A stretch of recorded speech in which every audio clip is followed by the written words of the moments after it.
Hey guys, welcome back to the First Shreveport podcast. We have Caroline Cunningham here, our global missionary from Romania. So Caroline, how are you doing?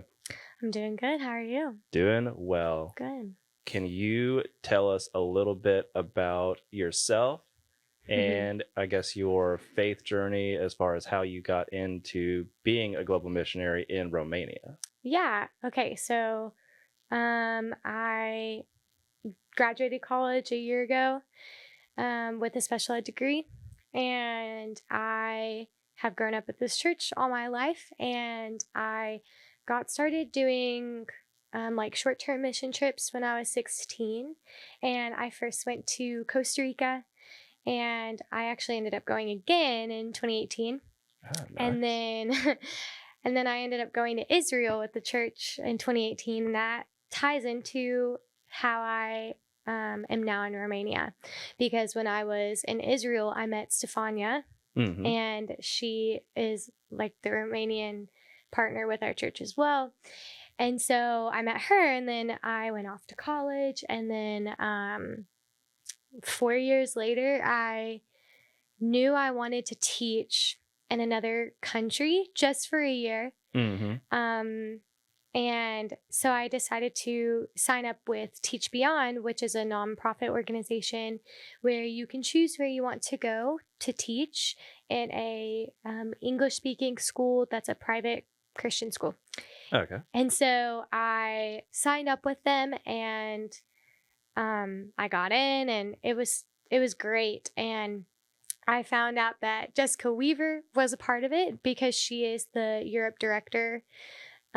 So she like supervises everyone who is in Europe, so including me. Okay. And Jessica Weaver, she is a missionary in Czech Republic? Yes, she's a missionary in Czech Republic. And I actually met her through my brother who went to Poland in like, I don't know, 2017, 2016. And so my brother met her. My brother told her about me. And then my brother was like, oh, you should get with Teach Beyond. And then like 2 years later, I actually signed up with Teach Beyond. So it was it was very weird, but very cool. That's great. Yeah. So your brother was doing Teach Beyond in Poland? No, so he was actually doing something completely different. Okay. He was doing American football in Poland, so like nothing missionary related. Yeah. And he like found out about Jessica Weaver because she is with our church, and me and my whole entire family have grown up here. Yeah. And so my brother went over to Czech Republic and spent like a weekend with Jessica, and she ended up making him like Cajun food and all that stuff in Czech Republic. And so I thought that was really funny. But that's kind of how it all got connected. Yeah. Was through my family and through mission trips I've been on. Yeah. So then fast forward to 2020, I applied for Teach Beyond. I got in, and I knew I wanted to be in Europe. I had no idea where I wanted to be in Europe. So I prayed about it, and I was like, okay, God, where do you want me to be? Because I'll go there. And so I got an email from Teach Beyond, and they said, hey, would you check out this school in Bucharest, Romania? They really need a special ed teacher. I was like, why not? But also I was like, who wants to go to Romania? Because Romania, it's beautiful, but it's not a destination place. And so my mind was like, I want to go somewhere spectacular. But I eventually learned that Romania is spectacular. So I found the school, and it's called Bucharest Christian Academy. And I went over to my mom, and I was like, Mom, guess what? Like, Teach Beyond, they suggested this school that I should go to. She was like, don't we know someone that goes to that school? And I was like, no, that's crazy. We don't know anyone in Romania. Right. Well, like, it's not like you know somebody in Ruston. It's like, this is Romania, somewhere across the world. Exactly. Stefania. Met Jessica in Russia or in Israel. So I met Stefania in Israel. My brother met Jessica. But I hadn't met, like, I had never met Jessica at all. But I just heard of her. Yeah. And so she was the one who helped me learn about Teach Beyond. Okay. But when I got word about Bucharest Christian Academy, Mm-hmm. my mom pointed out that we know the director of that school. So Stefania is the director. Oh, nice. And I met Stefania in Israel in 2018. Okay. And it was 2020 when I heard about this. So I took that as a sign of, okay, this is where I'm supposed to be. This is where the Lord wants me to be. And I never wanted to go to Romania. I've never had the desire to go. But ever since I started to think about it, pray about it more, my heart just grew and grew more for it. Wow. And I was sitting at, before I left, I was sitting at a place where I was like, I want to go here so bad and I already love it, but I've never even been. But I just feel so called to be here. That's incredible. It was incredible. So yeah, that's how I heard about Romania. Mm-hmm. So how'd you get there? Like, was it a complicated process to get like your passport and everything? And so like I guess like, some people say like missionary is going to China. There's a little bit of like, you have to go, not a back door, but you have to have a reason to be there. Yeah. And then missions is kind of like not the primary reason you say you go to China. And so like, is it the same in Romania or? No, not at all. Okay. I didn't have to get a visa before I left. Okay. And now that I am there and I got a visa, I got a religious volunteer visa. Oh, wow. That's great. And part of the volunteer is because of the war. And so I can say that I'm like volunteering for the war. There's a professional term for that, but I forgot that. But I am actually doing that because some of our students are from Ukraine. Okay. So how I got there. So at Teach Beyond, you have to support raise. That was the one thing I did not want to do because I don't like asking people for money.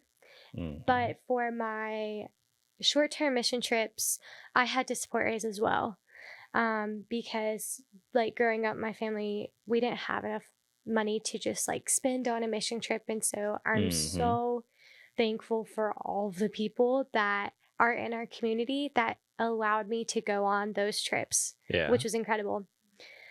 And so I had to learn that I had sport raise and I didn't want to, but Teach Beyond made me read this book called The God Ask. And if you ever have to sport raise for anything, read the book because basically it helped me move my mind into, I'm asking people for money to the Lord is asking these people to take care of you. And if the Lord wants you to go and do something, he will provide. It will happen. Yeah. Regardless if you don't have the time, if you don't have the finances, he will make it. He will make the time. So through support raising, my mind of the Lord was so small. And so I was just trying to fit him in this like really tiny box. And that's not what the Lord wants. And that's not who the Lord is. He's massive. And when we're so caught up in our stress and in our anxiety, we think that the Lord is so small and that he can't conquer our fears, but he actually is so much bigger than our fears. Yeah. It's just very hard to realize that all the time because we're not perfect. Yeah. I ended up support raising in 4 months. Yeah. Wow. That sounds like a lot, or sounds like a short amount of time for what I would think would be a good amount of money. Exactly. Yeah. And I had to support raise basically my salary. Wow. In 4 months. And I was very shocked. And I'm so thankful for all of the people who are able to support raise me and like just financially support me monthly or even just like a one-time gift. It's been incredible. Yeah. And that the fear of support raising and like just kind of the frustration of it doesn't really go away. I think it's a daily thing of a daily surrender to the Lord, which I'm still learning even after support raising that much. And because you still have to do it. Still continuing have to.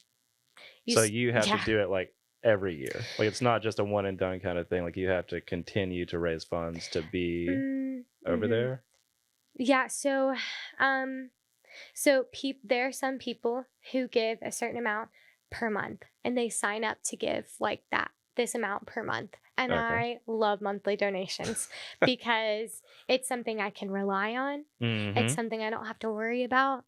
And then there are some people who give just one time gifts or donations. Yeah. And so I will have to go and call them like once a year and say, hey, would you be willing to give this gift again? And so, yeah. So now that I've come home, I've had to do a bit of support raising.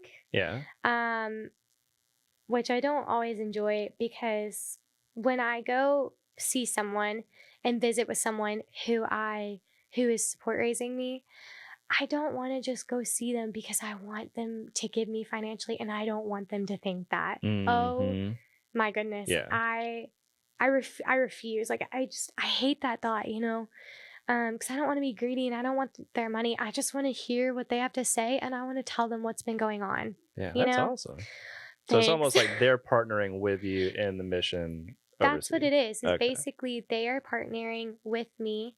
They are coming with me to Romania. It's so cool. Because there are some people who have jobs and who have kids and families, and they cannot just leave everything, drop everything, and just move to another country.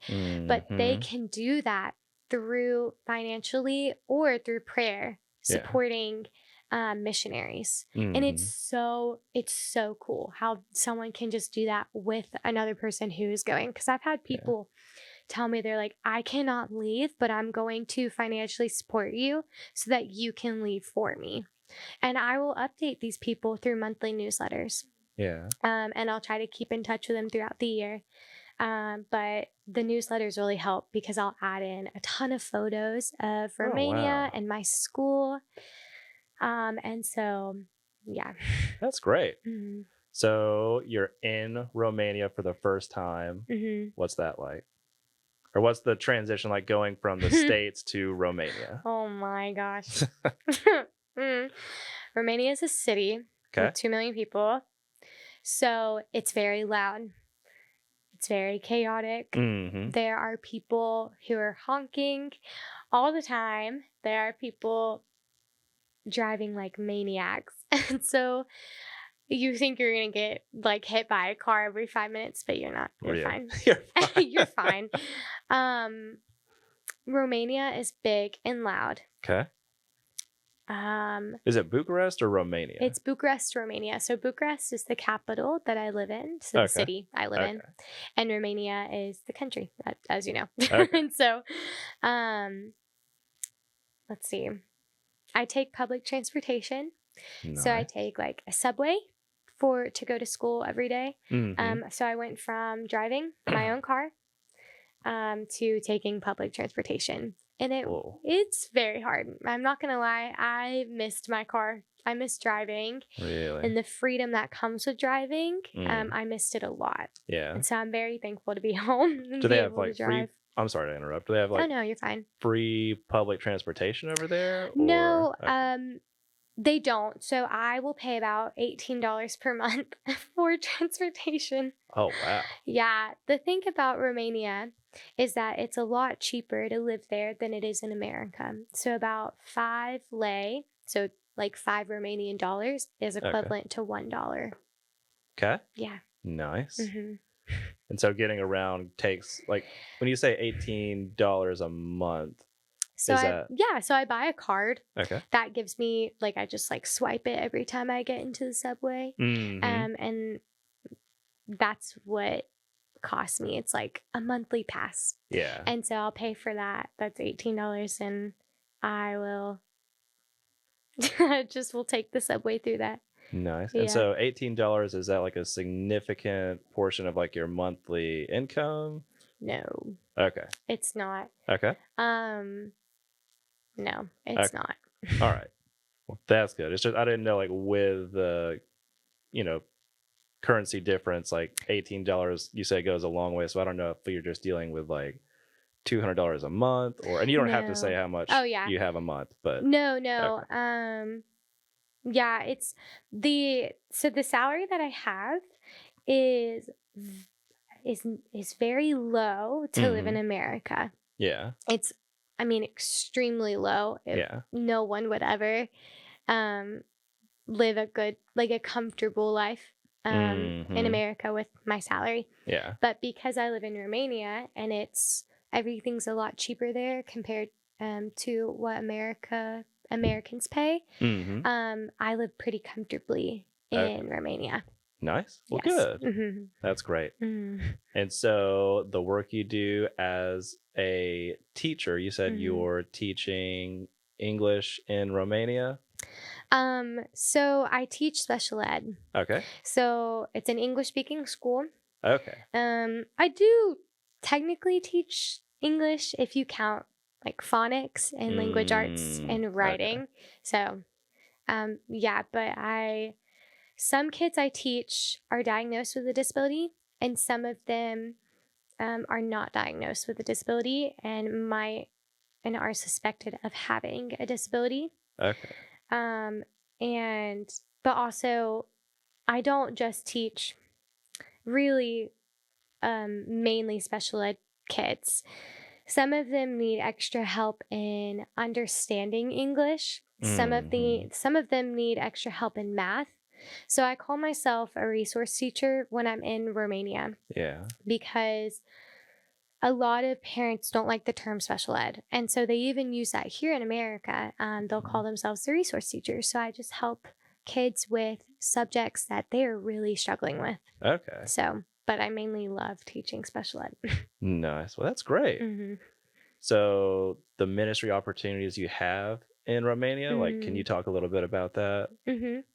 Yeah. So it's a Christian school, as Okay. I've mentioned. And the ministry opportunities is having the freedom to tell kids that they are loved by God and that Hmm. they're made in his image. And whenever I'm with one of my kids and they're going through a really hard time, Mm. they are struggling with a lot of anxiety or depression, I get to speak scripture over them, which is so, so nice because when I did internships in college at public schools, I couldn't do that. Mm. Um, which was really heartbreaking because every kid needs to know how spectacularly made they are. You know, Hmm. it's so important to say that to a child, even if they don't understand it. You know, Yeah. just speaking that over them is it's so good. Hmm. Um, that is the mission work that I love to do. That's Is awesome. specifically working with kids Great. and speaking scripture over them. Well, I'm glad you're there to do Thank you. it. So, what's it like as far as, I guess, Christian culture in Romania? Yeah. Hmm. It is. I feel like it's pretty similar to, well, let me back it up. There are different denominations Okay. in Romania. The main denomination or the main religion is Eastern Orthodox, Okay. which is kind of similar to Catholic, Yeah. but it's very much more strict. Okay. And like you walk into an Orthodox church and there are these golden relics everywhere. They're beautiful, but it's overwhelming. Hmm. I've never been to an Orthodox church, but Yeah. I've heard that you are Orthodox or nothing. You're not considered Christian, you're considered Orthodox. So people are very heavily into going through the motions of being Orthodox. Mm. And so like one thing that really like caught me by surprise was that I was on the tram. So, you know, like a trolley. Yeah. Yeah. So they have that as something for public transportation as well that you have to pay for. Okay. So I was on it. And I was sitting like next to a woman and she just starts like signing the cross 3 times. And I was like, what is that? And I looked around, there was like another person doing it. And then there are other people around that weren't doing it. And so I learned that every time you pass an Orthodox church, and there are a lot, every time you pass an Orthodox church and you are Orthodox, you have to do the sign of the cross. But the sign of the cross is like the opposite direction of what Catholics do. Yeah. So I thought that was very odd. Interesting. So Catholics, it's like up, down, It's left, like, right? yeah. Okay. And then for Orthodox, it's like right, left. I could be wrong, so don't quote me on that. With people who are Christians, I've met people my age who are Christians, and they're Romanian, and they're just wonderful. They're great. Yeah. I've been to a Baptist Romanian church. Really? Yeah. Which was actually pretty cool. I just couldn't understand anything, and I had to have a translator help me. Yeah. And the church was great, but it's harder to focus when there's a translator in your ear and you're trying to listen to like another language. It's like you have two different languages in your ears, and it's really hard. With Christians in Romania, most of our children are in missionary families. Okay. So missionary families come to Romania to do missions, and they want to send their kids to a school that's mainly English speaking, and that's Christian. Bucharest Christian Academy is the only English speaking private school in Romania. And so our kids are from all over. They're from like Kenya, Ukraine, Brazil, China, America, and we have Romanians as well. So our kids come to BCA to learn more about Christ, but their families are also trying to be missionaries and just trying to do their jobs as well in Romania. So it's it's really funny because us teachers are mainly all missionaries as well. And then like all of our kids are like, oh, my parents are missionaries. We're like, that's great.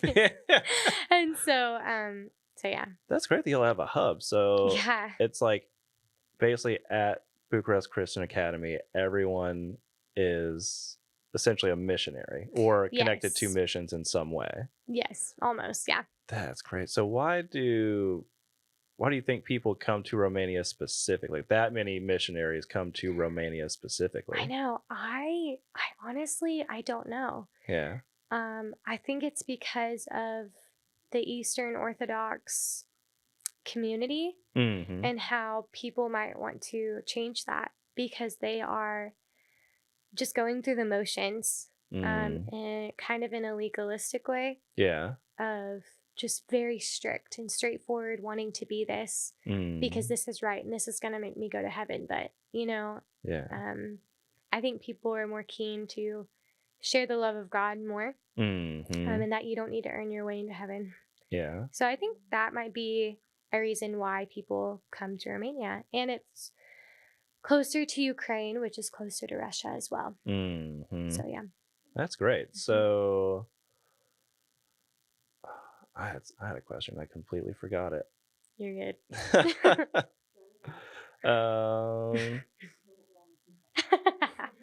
Yeah.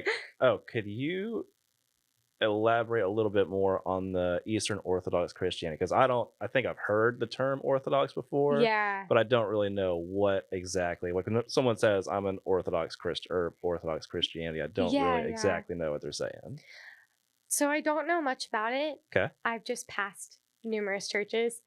There's actually a church like right down the road from my apartment in Romania. But each Orthodox church has 3 steeples on it with 3 crosses on it.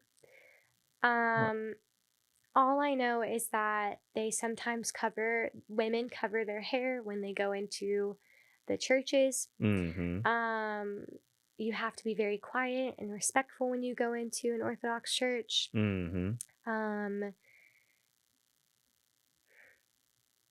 It's very much like just like kind of what I've said, very much follow the rules. Yeah.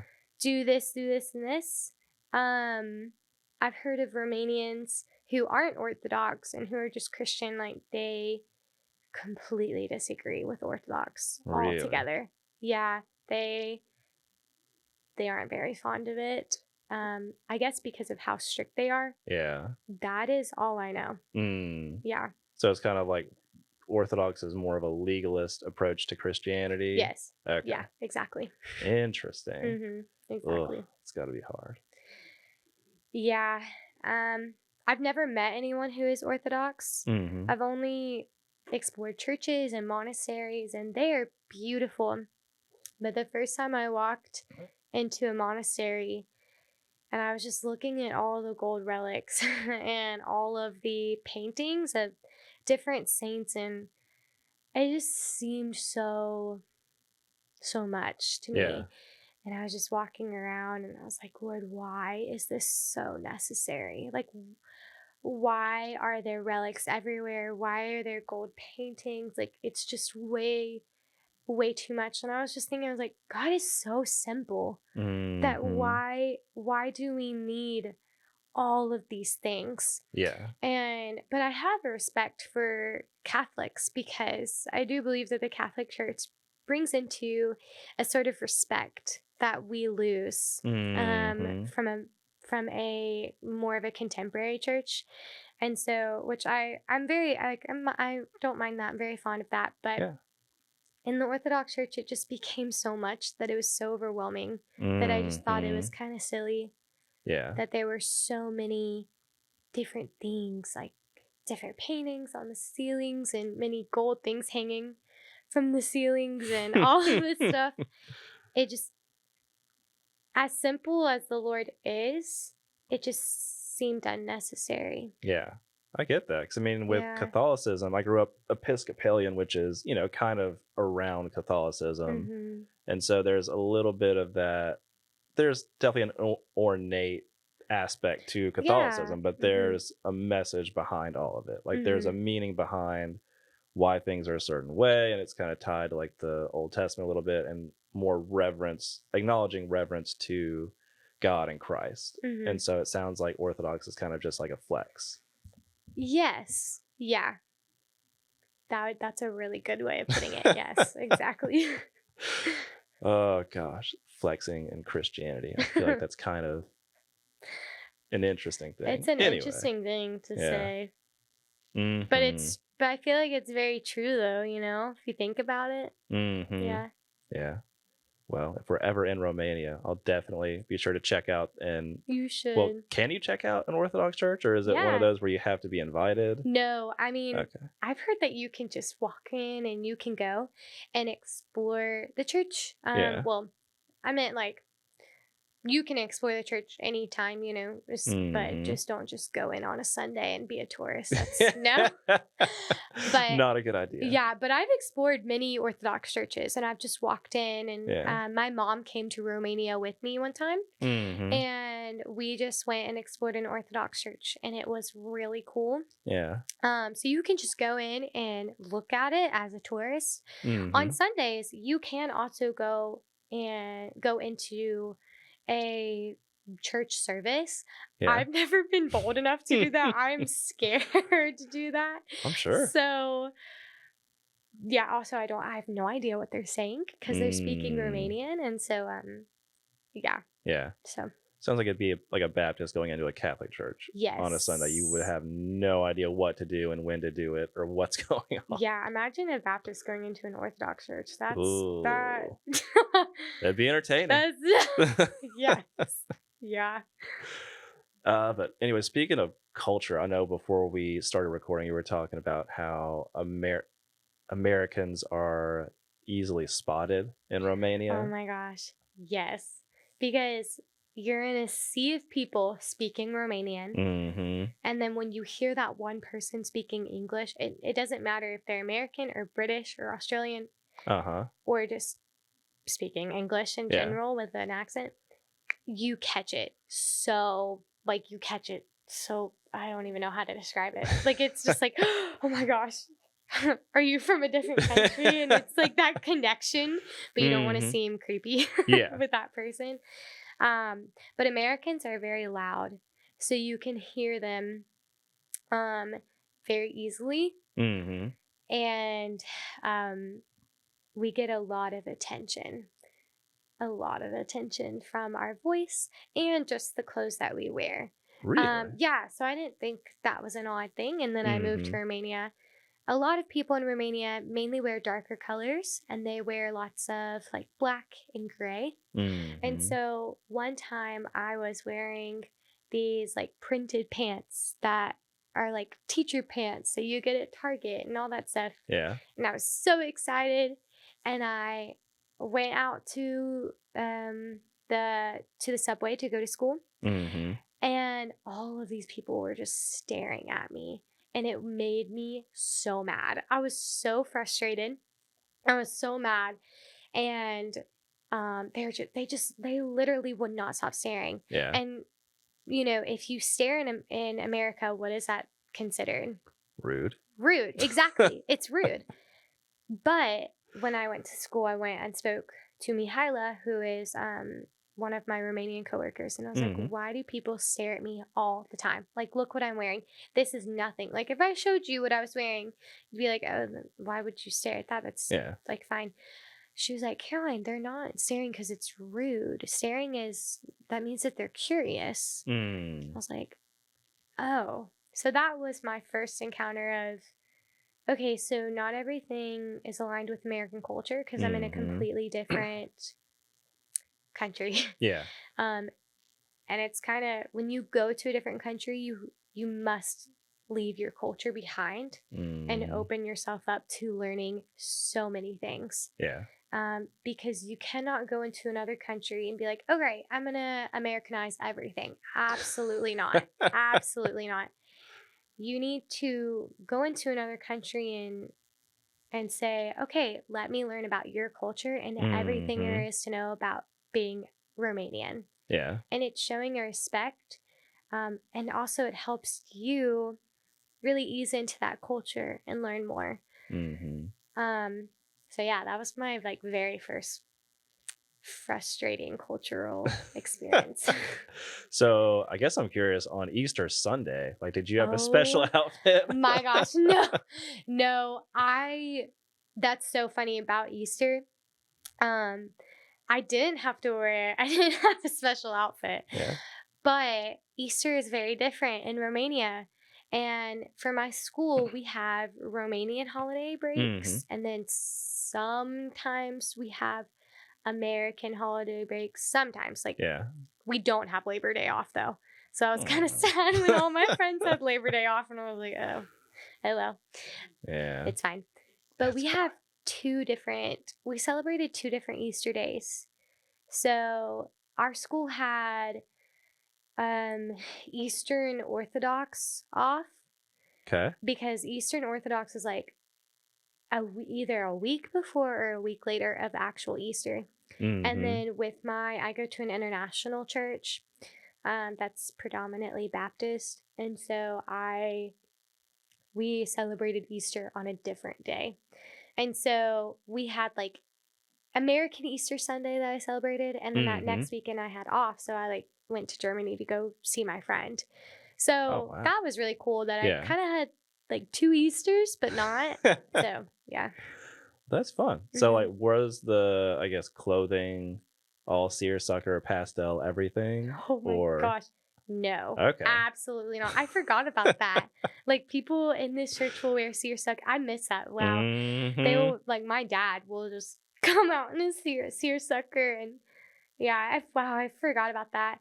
No, it's just like, even in my international church that I go to, it's just wearing normal everyday church clothes. Nice. Yeah. For Christmas, we had an early Christmas service because a lot of us go home for Christmas. And more people were wearing like more Christmassy colors. Okay. But the church that I go to is very much more like, I can wear this to church, but I also like wear this to Faith Link as well. For those just listening, she's wearing a normal outfit, and she's not wearing anything too outrageous. No, absolutely not. No. But in here in this traditional church, we have more dressy clothes. Okay. But in the international English speaking church I go to, it's much more relaxed. Yeah. Nice. So to sum it up, we didn't wear seersucker or anything like that.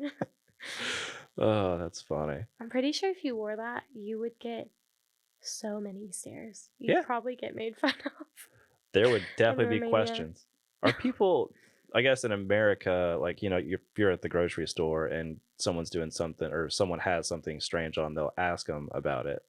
And so whenever people are curious like that and they stare, do you get many people who ask or like, No. no? Nope. You just get the stare and that's it? Yeah. Okay. I kind of also just, you don't want to completely change yourself for another culture. You still need to stay intact with that part of who you are and how you grew up. Yeah. And so part of that is like the clothes I wear.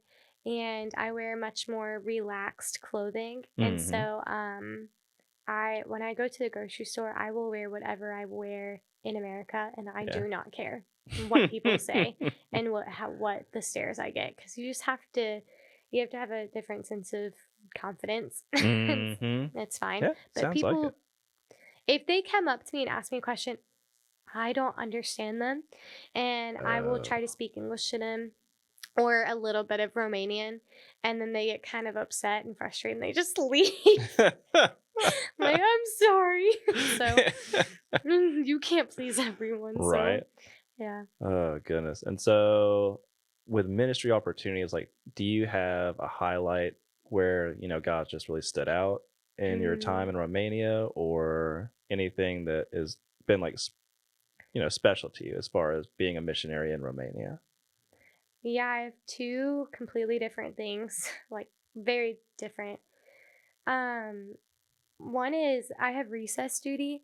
So what that means is kind of like what you think it is. I have to go outside for recess and I have to watch over the kids who are playing. And this is going to sound so weird, but like just seeing kids playing just at recess, like, I just had this like epiphany where it's like, this is what I want heaven to look like with Jesus, is just kids playing. Yeah. And then with Jesus as well. And so, because I just like, I love my kids so much. And I love my students. And just seeing them filled with pure joy is, it's amazing. Another thing I had was, so I had some health issues this year. So I ended up having to get my gallbladder removed. And I decided to get it done in Romania. Oh, is that a risk or? No, because I went to a private doctor, a private hospital. It was very similar to any hospital here. Just different procedures that were done or taken that were kind of more like, we're going to do this just to be careful. And so it's just kind of more over the top than what I've experienced in America. Okay. But I contemplated and prayed really hard about, okay, do I come home to get my gallbladder removed or do I stay here? Because there are different factors of work and time and all that stuff, and finances. And I was just really freaking out about it. Yeah. And I just heard the Lord say, you're going to be okay. It's going to be fine. And I'm a person who struggles with anxiety and I get really scared easily. So for the fact that the Lord was just like, you're going to be okay. It's going to be fine. I was like, okay. And that was my first, that was something I really remember and take hold of from my first year in Romania, is that the Lord just speaking over me, telling me that I'm going to be okay and just calming my anxiety. That's awesome. Thanks. Yeah. And everything turned out okay. And yeah. I mean, surgery went great. Yeah. Still kind of dealing with some like health issues as well, but came back to the United States early to get those problems fixed. And slowly but surely they're getting fixed. Good. Still don't have all answers. Still don't have all the answers, but it's going to be okay. That's good.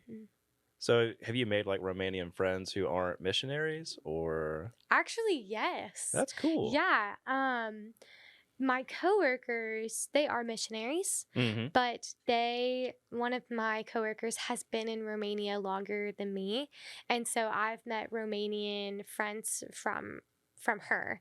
Ah, nice. And I've met some other Romanian people who are around my age and they're in high school or they're in university. Mm-hmm. And it's really cool. It's really cool to see like the younger generation versus the older generation in Romania, Yeah. because younger generation is very much more lively. They wear more brighter colors and they're like in a new age, whereas the older people are more, they remember communism and they remember the hard times in Romania, and so they're kind of in that way. Yeah, that makes sense. Mm-hmm. Well, I've enjoyed having you. Is there anything that you would like to ask of the First Methodist Shreveport family, like prayer requests or just how they can support you or things like that? Yeah. Well, thank you for having me. Yeah. But I want to say thank you for everything. From First Methodist. Thank you so much for supporting me from by the time I was literally born to now, and for helping me through just my short-term mission trips all the way till now. I didn't think that this would ever happen, and it's possible because of you guys. So thank you so much. Please be praying for our kids as we enter in this new school year, as well as our kids who are from Ukraine who just want to go home. So please be praying for that, as well as our health in general. So thank you. Nice. Well, it's been great getting to talk to you, Caroline. Thank you for having me. Mm-hmm. I really appreciate it. All right. Well, we will see y'all next time.